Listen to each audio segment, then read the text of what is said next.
Andrés, ¿cómo estás? Ari Lijala te saluda. ¿Qué tal? Buen día, ¿cómo están? Bien, ¿vos? Bien, bien, bien. Bueno, primero te pregunto por esta cuestión de policial, que ¿sabés cómo está la situación en este momento?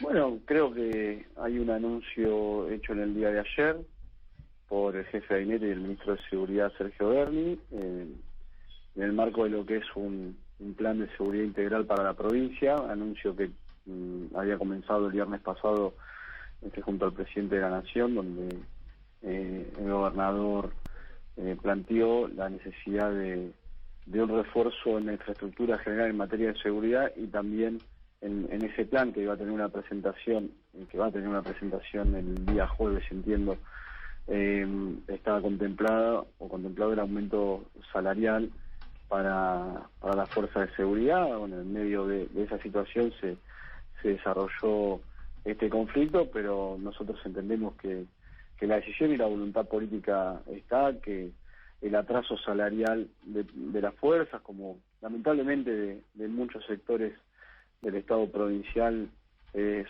real, producto de 4 años de repliegue del Estado y encima de eso una pandemia que ha complejizado las cosas. Así que nosotros estamos trabajando, las áreas pertinentes, por supuesto el ministro de Seguridad, el ministro de Hacienda, están trabajando para que el anuncio sea lo más completo y abarcativo posible en el marco de la complejidad que tienen las fuerzas. No es un sector uniforme, hay un montón de cuestiones a tener en cuenta de estos años que se desatendieron y en materia sanitaria para la fuerza, en materia de vivienda para la fuerza. Es decir, lo que se busca es un anuncio integral y se está trabajando en eso.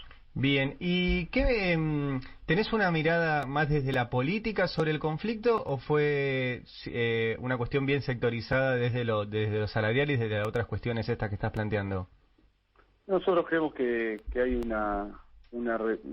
hay un planteo que es real, que nosotros lo teníamos en vista, por supuesto, que quizás se precipitó no de la mejor forma, pero entendemos que estamos acá para resolver los problemas y somos muy respetuosos de la situación difícil que están pasando muchos agentes del Estado y en el caso de las fuerzas de seguridad, con un esfuerzo y un sacrificio muy, muy concreto, producto de lo que significa la pandemia también. Así que desde ese lugar entendemos que hay que resolver en la problemática. Más allá de eso, sí puede haber un contexto donde alguien quiera utilizar desde la política todo conflicto que exista en el marco de un Estado que fue devastado, pero bueno, eso nos tiene sin cuidado y sabemos que son parte de las reglas de juego, pero queremos ser muy claros respecto al reconocimiento del gobierno hacia el esfuerzo que tienen las fuerzas de seguridad en general. Andrés, ¿cómo estás? Nicolás te saluda. ¿Qué tal? Bien, quería consultarte porque en general y lamentablemente en Argentina estamos acostumbrados a que cuando hay este tipo de situaciones con la policía se producen otros hechos de violencia, la gente está más sensible. ¿Vos detectaste en el conurbano en estos días que haya habido algún otro tipo de situación anormal más allá de lo que es estrictamente el conflicto policial? Bueno, el conurbano tiene una complejidad estructural conocida por todos. Me parece importante también destacar que más allá de que algunos familiares o policías retirados sean los que quizás aparezcan como voceros o lleven adelante el planteo más en términos de lo que aparece en los medios, destacar que en general la fuerza está cumpliendo con su responsabilidad, está trabajando. Minuto a minuto nosotros hablamos con los intendentes, las intendentas, percibimos un nivel un poquito más complejo porque siempre no es una semana igual a las anteriores, pero como ya estamos en una situación absolutamente atípica, se están haciendo todos los esfuerzos para que el conflicto no tenga consecuencias en ese plan. Bien, y ya saliendo de la cuestión policial y hablando de cómo está la provincia después de casi medio año ya de esta situación atípica, anómala de la que hablábamos, ¿cómo sigue la vida en los barrios? Digo, porque hace unos meses estaban todas las cámaras puestas ahí, en Villa Azul, en Itatí y demás, y de repente parece haberse perdido un poco de interés, y el interés haber girado a cuestiones más policíacas. Está la cuestión de las tomas, está la cuestión ahora de esta protesta y demás, pero ¿cómo se sigue llevando la vida cotidiana, la prevención de la pandemia en los barrios del conurbano? Bueno, ese trabajo se mantiene permanente.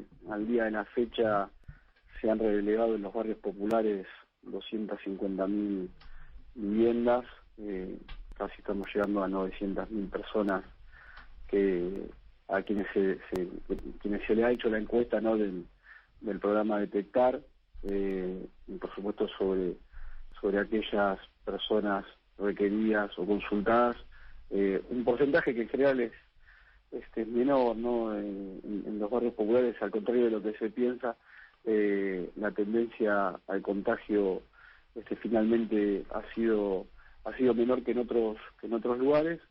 Y te diría que nosotros estamos en un 2% de contagios respecto a la gente que es relevada, ¿no?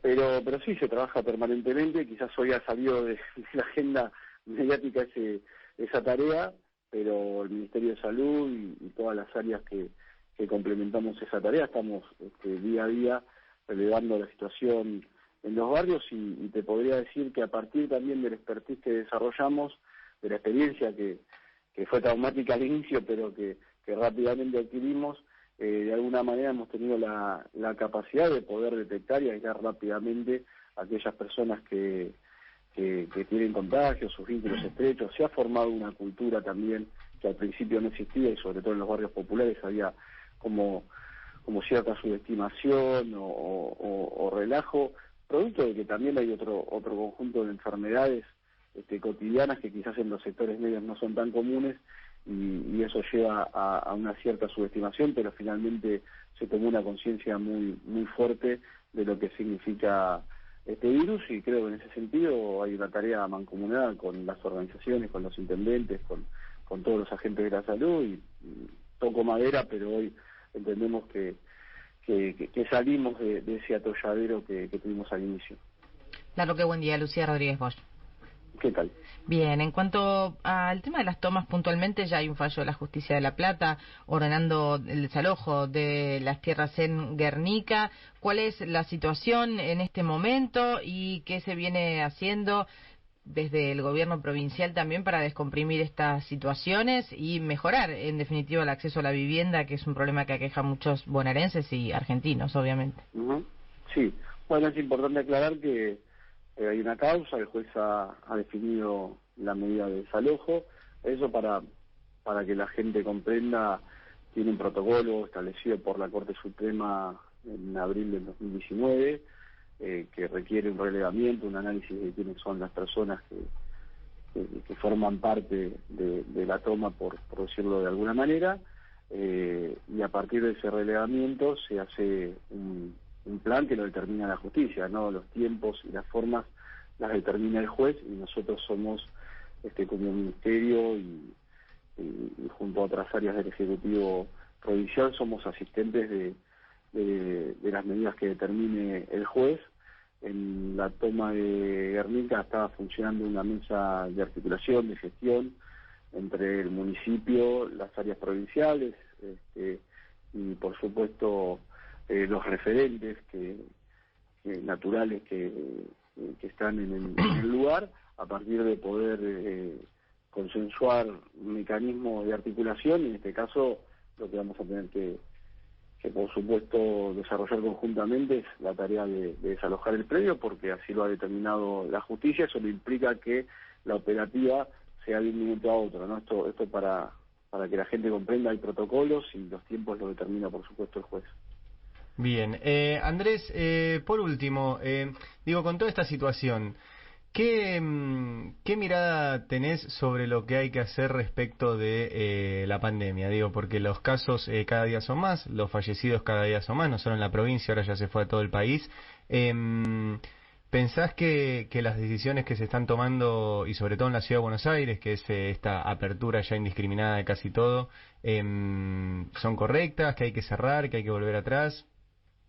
Mira, Axel lo planteó con mucha claridad hace 10 días en una conferencia que se hizo en la Gobernación con varios intendentes e intendentas, que parece que fue hace 2 años, ¿no? Porque Sí. todo, ¿viste? Los tiempos son se lo van llevando de una situación a otra y aquel planteo ya parece muy lejos en el tiempo. Pero él hablaba ese día de ir a una etapa de protocolarización de la vida, ¿no? Claramente la cuarentena y el aislamiento fueron la fase inicial. Hoy eso, como también lo ha expresado el presidente Alberto Fernández, naturalmente ha tendido a un relajo por el funcionamiento mismo de la sociedad en algunos casos, y en otros lamentablemente por un manejo que uno no puede dejar de observar respecto a ciertas iniciativas por parte de jurisdicciones que evidentemente no comparten la mirada que podemos tener nosotros desde la provincia de Buenos Aires en muchos temas. Pero más allá de eso, me parece que nosotros tenemos que avanzar a una etapa de mucha responsabilidad social, de protocolarizar todas las actividades, de entender que hay cosas que se van a poder y hay cosas que definitivamente por un tiempo las debemos restringir o evitar, y generar mucha conciencia en función de eso. Me parece que nosotros fuimos de una primera etapa de mucho tutelaje del Estado a una siguiente en la cual claramente esas responsabilidades tienen que estar compartidas con la sociedad, porque hoy sí se ha formado una cultura y hay un conocimiento de lo que significa el virus. Al comienzo necesitábamos la decisión y la iniciativa y la orientación del Estado Nacional y del provincial para alertar sobre algo que, bueno, aparecía en las noticias, pero no tenía la sociedad en su conjunto un conocimiento real de lo que implicaba. Así es. Andrés, como siempre, muchas gracias por atendernos acá en el Destape Radio. Bueno, gracias a ustedes. Gracias. Que tengas buen día. Andrés Larroque, ministro de Desarrollo de la Comunidad.